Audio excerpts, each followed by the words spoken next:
So EA have finally decided to give us an official gameplay trailer. This is not a teaser or a live stream like they did some days ago, and I feel like they will show the same kind of thing. So let's see what they have given us this time. So I have basically watched the whole trailer, and there isn't anything that exciting to tell you guys or see. So let's see what they have given us in their pitch notes. So as you can see, these are the pitch notes, and at the starting these are all the basic stuff like hypermotion and how they captured all the motions and stuff, like advanced 11v11 match captures and stuff. So not anything exciting there. So if we move on to the tactical AI, then they have rewritten the intelligence and tactical approach of all 22 players on the pitch. I think this is with the help of the hypermotion technology, and this won't be available in old gen. They have also added some new attacking and defending tactical AI, as you can see. Like now players will be able to make more decisions, like up to 6 times it is written here, because of the new gen has more storage. That's why it is only on next gen, not on old gen. And it is also written that the defensive work rates and fatigue have significant impact on the defensive positioning of player, which is really good, and which means that the longer a player plays, the more mistakes he can make at crucial points. So that is pretty realistic. So if we move on to the competitive settings and switching things, then they have made this more manual. Like they have turned off auto clearance, agile dribbling, flare pass shots, auto shots, assisted headers, and jockeys on manual. They have done this in all the online modes like rivals, champs, pro clubs, co-op, and online sessions. As I said, they have also added some new deeper match stats, like as you can see on your screen, and this looks pretty exciting, to be honest. There are more screenshots like heat maps and stuff. So yeah, this looks great, and we can also know more about how our players performed.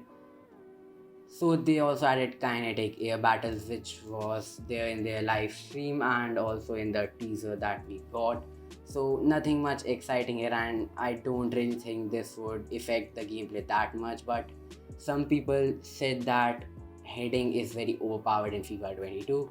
So let's see what happens. Then we also got explosive sprint, which we could use when we press the R2 or RT button at the right context. It is written, it is not very clear, to be honest, and it says that it changes the dynamic mechanics in 1v1 situation. And again, a lot of content creators who got to test the game early said that this was pretty overpowered, so take note of it and try to learn it early. And this is not the bridge rename, this is completely different. So yeah, so the next thing is that they have introduced new attacking tactics and custom tactics. Like you can also see here, like they have brought in slow build up, direct passing, and they have also changed the width player in the box stuff. Like you got less control over the width and player in the boxes stuff. These are all the things that they have added. It is balanced, slow build up, long ball, and fast build up. I think they have customized, like improved some things, not completely revamped them. And the things that I just told you about will be in work when the ball is in your half, and when the ball is in your opponent's half. Then balance, possession, direct passes, and forward runs are the new things that they have added, and they would only implement when the ball is in our opposition's half. And they have also added controlling the ball, which is brilliant, and it could also like slow down the game. So I don't really know what it would do, but some content creators said that it doesn't really affect the game that much. It affects the game in a very positive manner. And they have also improved the passing, like they have refreshed the semi-assisted ground passing, lob passes, and lob passes have more consistency in height and trajectory. So they have introduced new ball physics and stuff. They have again added some additional passing improvements and some next gen stuff. They improve the shooting in 1v1 situations, and shots from more difficult situation will kind of bring the defender in play, and it will reduce the conversion rate, and that is pretty realistic, to be honest. And again, as you can see, shots from wide tight angles have reduced on targets and goal percentage, making them less consistent to score. Again, it would be very difficult to score from tight angles, which is pretty realistic and gives a fair chance to our opponent. They have also made changes in the dribbling and stuff. They have added super knock on, which is basically flicking your right stick forward twice. They have also added riding tackle touches, and it allows you to dribble past some tackles with your left stick. And they have also improved the dribbling at high speed and stuff, and they have also made the turns pretty smooth. And they added manual ding dribble touch, and you can use it by pressing the R3 during a dribble to perform a ding touch while dribbling, and it is perfect for avoiding the defender's leg. They have also added contextual ding touch, and it is only enabled when the agile dribbling option is turned on. So basically, I think this means that it would be only available in offline modes. They have also added some new skill moves, and they have also removed some things like you cannot cancel the La Croqueta, Elastico, Reverse Elastico, and Scoop Turn, which makes sense because in real life you cannot really cancel them and it is pretty unrealistic. They have also reduced the animation speed for bridge and direction nutmeg, which I hope means that it has nerfed them. And drag, backspin, 4-touch, turn and step overs can now be cancelled. And they have changed the controls for drag to drag skill move, and now it can be triggered by holding the right stick backwards. And the heel to heel is nerfed, and they have also added new animation for dash and nutmeg 90-degree turn. So the big thing that they have added in the skill move department is the first time skill moves, and this can and only certain skill moves can be performed, like step overs and body feint, and bridge and action nutmeg cannot be performed first time, which makes sense. And imagine if you could do bridge and action nutmeg first time, that would make them more broken and more overpowered, and you can even see the example here. So this basically smoothen up the game more, and I hope the game is more fluid and it stays fluid throughout the year. They have added 4 new skill moves, 4 touch turn. You can hold L2 or LT depending on the console you are playing, and then flick your right stick back and again flick it back. And to perform the skill bridge, you can hold the L2 or LT trigger and double tap the R1 or RB button. To perform the first time spin, hold the L1 or LB plus R1 or RB as the ball comes towards the player. And scoop turn fake is also added. You can do this via holding the legs in the opposite direction after doing a forward scoop turn. So it would be fun trying out these new skill moves, and I would definitely make tutorials on how to do them. They have also done goalkeeper rewrite, which is pretty overpowered. Like some content creators said that it is not that balanced, and again we all know that EA cannot balance stuff pretty well. Like they need to update it and break more stuff to balance something. And it says that this year there will be more fair and predictable outcomes, which is great. It balances the game. So they have updated a tackle back behavior, and they said that they will explain this in the deep dive later.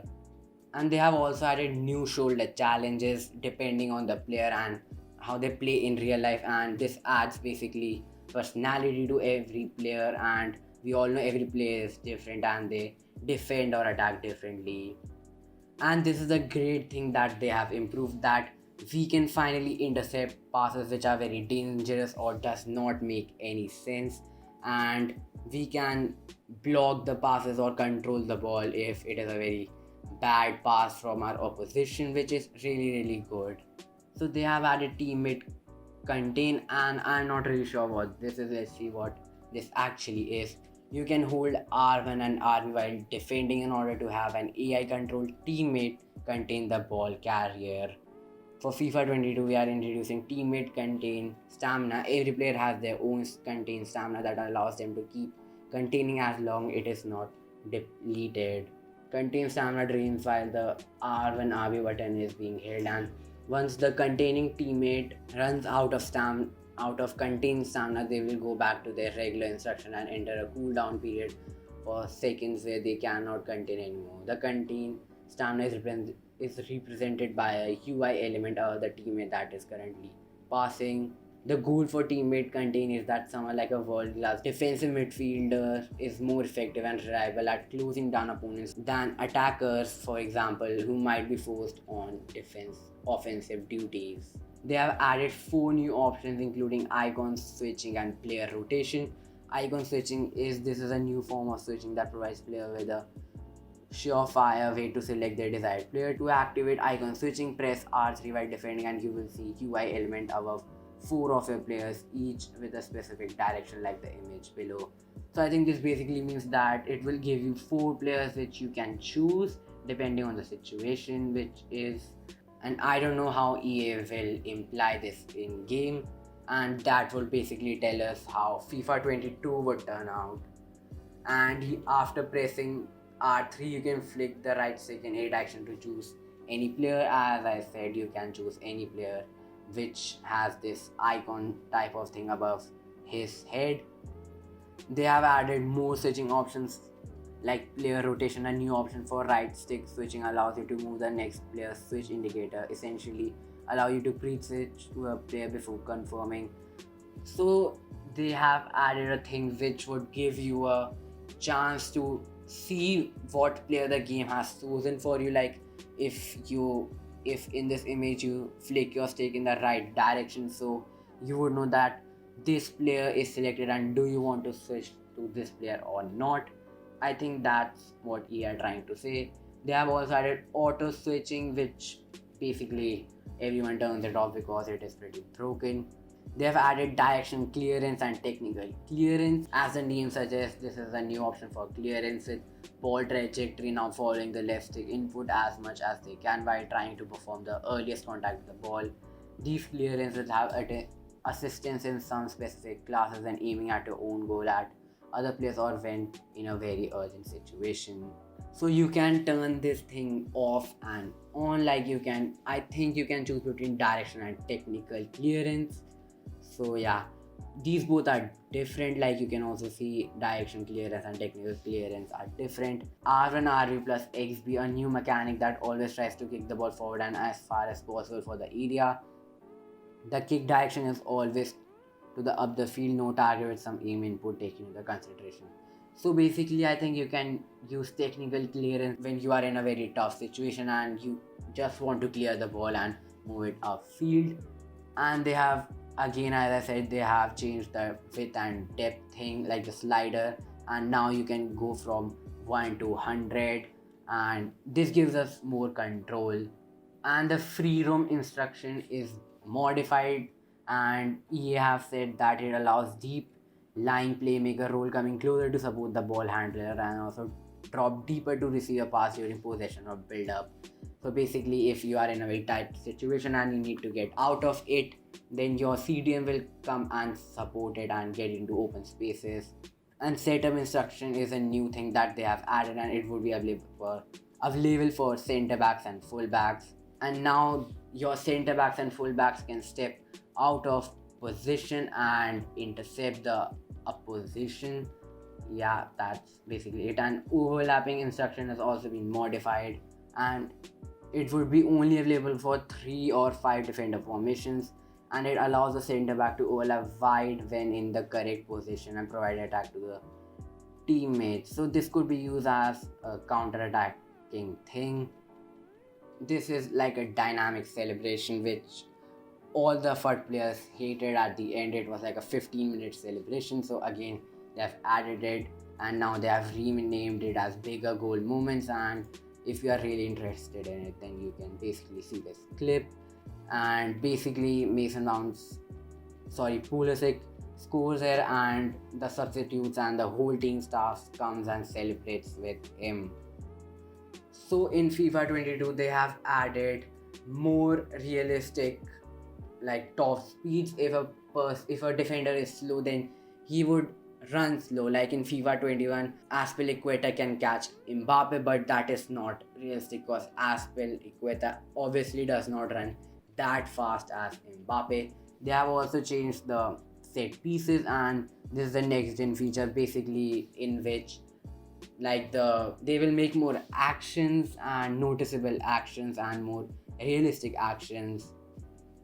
And they have also refreshed the penalty and free kick animations, and they had added unique animations to replicate the techniques of different players. Like they have written here the technique of David Beckham, and they have added some new features like hang on quick free kick. You can hold R2 RT during a quick free kick to hang on to it for a few more seconds and give your teammates more time to get into position. So basically you can buy more time using this. And they have also improved the throw-in features, and it will be more intelligent from now onwards. And they have also changed some things in co-op, and the player in charge of taking free kick can press R3 plus L3 to let the other co-op player take the kick. So basically you can choose which one of you wants to take the free kick in co-op, which is basically great. So this was kind of in FIFA 21, like you can push all the players upfield or bring them close and in their desired position. And they have also increased the shot accuracy, which I personally feel means nothing. They have also made tweaks in competitor mode, and a great thing that they have mentioned is that they have rewritten the defending competitor AI, and this would be great for the career mode guys. They have also brought in player-based difficulty. Player-based difficulty is a new setting when player against the CPU. The idea is that when you play against a team like PSG, Mbappe really stands out as being a more dangerous player due to his attributes. Similarly, if the opposition team is starting a low-rated player among a team of high-rated ones, they will be easier to tackle or dribble past.